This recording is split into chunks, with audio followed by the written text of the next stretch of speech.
Hello，大家好嘛！今日咧拍個影片咧，就同大家講下咧，我哋全港記憶力錦標賽2025年啦嘅一個比賽須知啦，同埋咧我哋嘅特訓班嘅安排啊。因為咧好多家長咧都即係對呢個嘅比賽有興趣啦，咁但係咧可能到第一次參加，咁啊唔係太認識，咁所以咧我哋都簡單咧用條影片咧去到同大家分享下噶。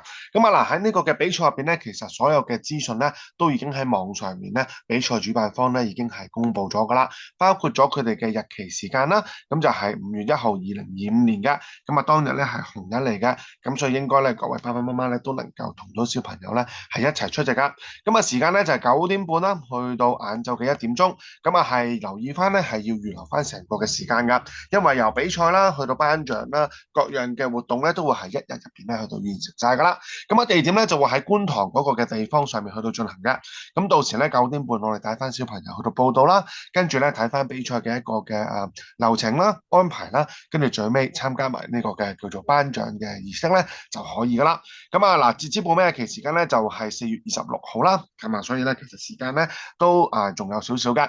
咁啊，亦都好多家長就話啦，哇，咁啊5月1號比賽咯，今日咧都已經係4月10幾號嘅時間，我哋比賽嘅時候準唔準備得切嘅咧？咁所以咧，其實好多家長都有呢個擔心噶。咁啊，但係咧喺比賽嚟講咧，其實都係一個玩法嘅。咁就係咩嚟嘅咧？就係通常都會有一個叫做比賽嘅範圍㗎。而呢個嘅範圍咧，亦都係俾小朋友咧係能夠喺賽前上面咧去到準備㗎。咁所以咧，當佢能夠用埋我哋嘅一啲叫做學習法、一啲嘅認字方法。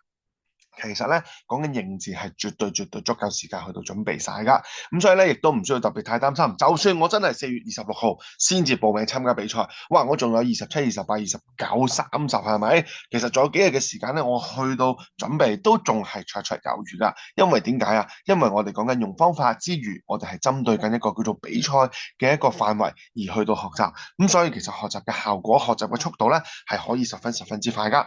咁啊嚟比賽啦，最後嘅比賽收費啦，咁啊一個項目係300蚊。咁點解一個項目啊？因為咧佢哋 total 有3個部分㗎，包括中文認字啦，包括英文認字啦，同埋一個叫做聯想記憶嘅部分。咁我一陣咧喺後邊嘅幾張 slide 咧都會講下其實項目做啲咩。咁我哋咧都會講埋特訓班嘅安排㗎。咁啊比賽組別啦，咁啊 K1 啦係自己一組㗎，K2 自己 free 一組啦，小1至小3一組啦，同埋小4至小6一組㗎。咁啊亦都有家長就擔心就話我小朋友 K2 喎，佢同 K3 一齊咪好蝕底咯？我小朋友 P1 啫喎，佢同 P3 一齊咪好蝕底咯？其實咧，我哋嘅獎項入邊啦，佢哋咧寫到金銀銅優異獎啦，係咪？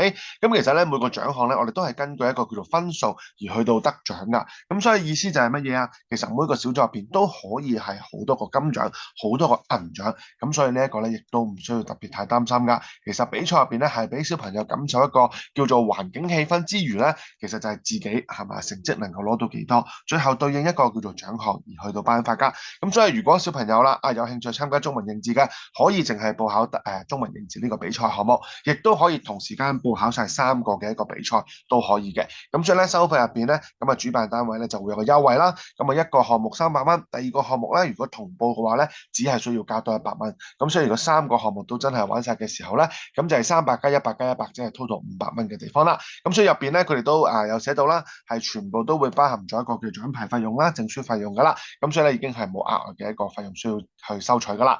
咁所以嗱，頭先咧都講咗一啲叫做比賽嘅一啲重點噶啦。咁呢個比賽喺邊度做舉行嘅咧？係咩單位主辦嘅咧？咁就係香港培訓及教育總會啦。咁啊，佢哋其實咧一年都會搞幾次嘅比賽噶。咁我哋機構咧亦都會係帶小朋友咧去到參加唔同嘅比賽啦。咁今次嘅嚟緊5月1號咧就係關於認字同埋記憶嘅部分噶。咁啊頭先嘅一啲叫做比賽資訊啦，咁啊都同大家講咗噶啦，包括中文認字、英文認字同埋聯想記憶3個項目啦。咁啊亦都比賽日期時間截止日期頭先都講晒噶啦。咁啊去翻佢哋嘅平台都會能夠見得翻晒所有嘅資訊啦。咁啊組別啦，頭先都講咗噶啦。咁啊係呢度咧開始就要注意下啦，比賽嘅項目啦。其實咧中文認字、英文認字兩個項目咧都係同樣嘅玩法。老師咧會讀題目，讀完題目咧小朋友只需要係4選1去揀翻個答案就可以噶啦，即係一啲叫做 multiple choice。咁所以咧其實相對嚟講咧，唔係考佢寫字嘅話，其實難度都係簡單咗嘅。咁所以配合翻我哋嘅全腦學習法。其實小朋友咧，就算得翻2日時間咧，去到備賽備戰咧，係絕對可以咧係攞到獎㗎。咁啊，當然啦，有啲家長都話：喂，我小朋友咧可能讀寫障礙嘅喎，其實係咪準備唔到或者考唔到參加唔到呢個比賽啊？其實我哋好多時都講㗎啦，有方法係唔係讀寫障礙，係唔係 SEN，其實個影響程度唔會好大㗎。最多影響嘅就係咩啊？可能個學習速度佢真係比人哋慢少少，但係講緊嘅係只係慢少少，所以絕對地咩啊？呢一個機會咧係一個好好嘅一個叫做嘗試啦，俾小朋友真係喺試一試學習，學習完之後跟住去到考試比賽，哇！最後佢真係能夠攞埋獎嘅時候，呢一個更加咧係一個咩啊？佢哋嘅一個叫做獎勵，一個嘅鼓勵同埋一個嘅動力，去到咧啊，原來中文都唔難玩㗎喎，哇！原來英文都唔難㗎喎，甚至乎原來佢自己嘅記憶力都係好強㗎喎。咁所以呢一個咧，我哋絕對建議家長咧係能夠咧去到幫小朋友嘗試嘅地方嚟㗎。咁啊，所以咧最後一個嘅聯想記憶嘅項目啦，咁呢個項目咧其實話咩嘅咧？就係咧佢哋喺比賽前3日啦，會將考題，我記得將個考題咧去到 upload 上到個電子嘅比賽包入邊。咁所以我哋喺屋企咧已經能 download 啦、編啦、打印出嚟嗰個嘅考題㗎啦。咁跟住咧，我哋就會有3日時間啦，幫小朋友咧去到記低晒成個嘅聯想記憶項目嘅入邊次序。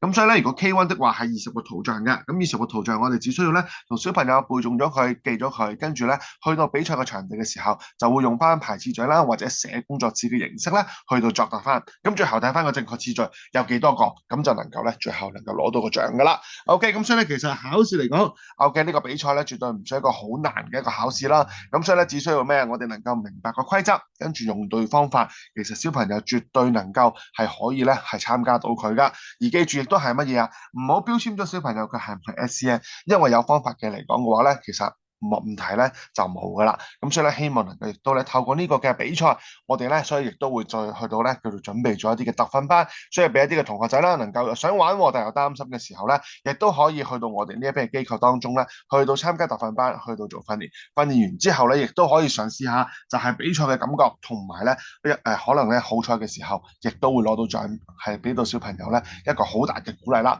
咁所以呢度咧嗱，全部都係網上咧喺一個嘅官方網站咧可以 download 到嘅一啲嘅資訊嚟噶。咁所以 K1 嚟講咧，佢哋咧會有20個中文單字啦，同埋10個英文嘅字噶。你見到咧今年嘅英文字咧，其實都唔係一個好難嘅字。所以咧，如果你話小朋友字本身都識 phonics 噶啦，學緊 phonics 噶啦，我相信呢啲英文嘅項目咧，更加對佢哋嚟講咧，應該難度不大噶。中文咧，往往而家係一個最大嘅問題。咁所以咧，亦都透過咗我哋嘅叫做咩學習方法，我哋嘅全路學習法咧，亦都可以幫到小朋友咧，其實可以好簡單、好快捷咧地去認得到噶。咁所以呢個咧 K1 嘅一個範圍啦。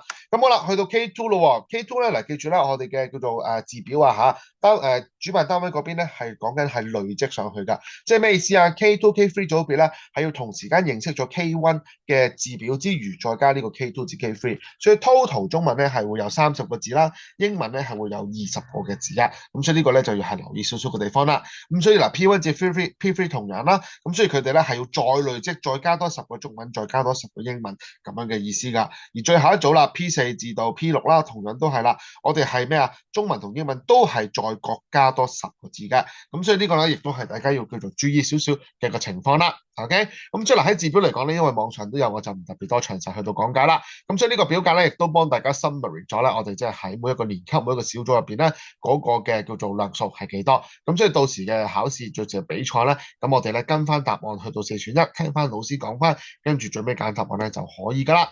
好啦，最尾一個項目就叫做聯想記憶啦。咁你見到呢度咧就有2份嘅模擬題啦，模擬題都係上年咧嘅一個嘅比賽入邊咧，佢哋喺嗰個叫做比賽包度咧係能夠下載落嚟噶。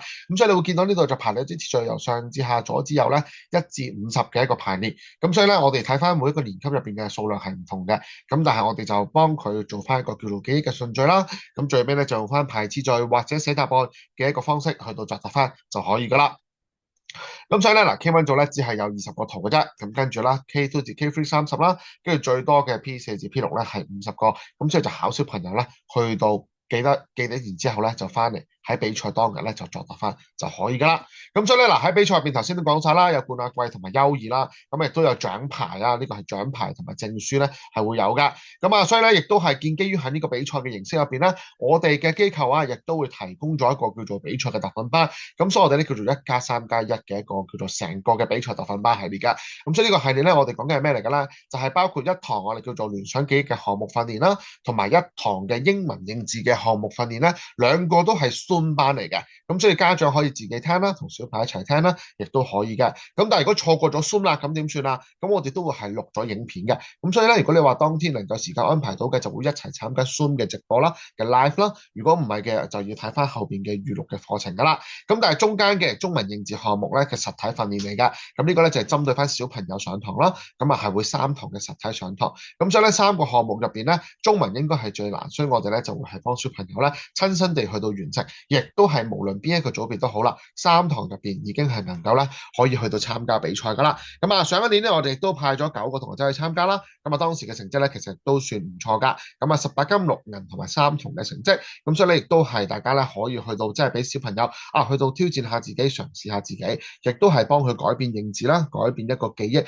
嘅一個好好嘅機會嚟噶。咁所以咧大家如果有興趣的話咧，咁啊特訓班嘅資訊咧係1+3+1，咁所以咧3堂係中文係實體嘅，其他嘅1堂包括英文嘅認字啦，同埋1堂係關於聯想嘅記憶，我哋都係咧會係同家長去到做分享，係教家長點樣去到準備，係會能夠處理得到嘅。咁所以咧嗱，我哋喺課程嘅收費入邊咧，咁啊都俾大家參考埋啦。咁啊今年嘅收費咧，我哋係一個人嘅話咧就1280蚊啦。咁啊歡迎大家咧可以去到夾班去到上堂噶。咁所以我哋如果4人同步嘅優惠嘅話咧，就有75折嘅。咁啊每人咧係960蚊嘅啫。咁所以除翻開大約都係190蚊一堂。咁啊絕對我哋都希望能夠借助呢個比賽嘅時間啦，可以俾多啲朋友仔去到認識我哋嘅傳統學習法，亦都可以真係知道原來認字係有方法，有方法係真係簡單，而呢個簡單係真係俾小朋友咧去感受到成功嘅味道噶。咁所以咧嗱，如果你要同步優惠嘅話咧，我哋唔一定係需要同組上堂嘅，但係一定係需要咩啊？如果我譬如我呢個 K3 我報邊一班，咁其實嗰一班嘅同學仔咧都一定係 K3 噶啦。咁所以呢個咧就有少少分開嘅。我哋同步嘅優惠可以唔一定係同組，但係上堂嘅課堂咧嗰個組別嘅小朋友就一定係同組別噶啦。咁我哋咧就每期嘅時間咧特訓班，咁啊3人一班。OK，3人成班噶啦，最多就4人嘅啫。咁所以我哋都要確保翻小朋友嘅進度，因為3堂就可以幫佢能夠做到個程度去到比賽噶啦。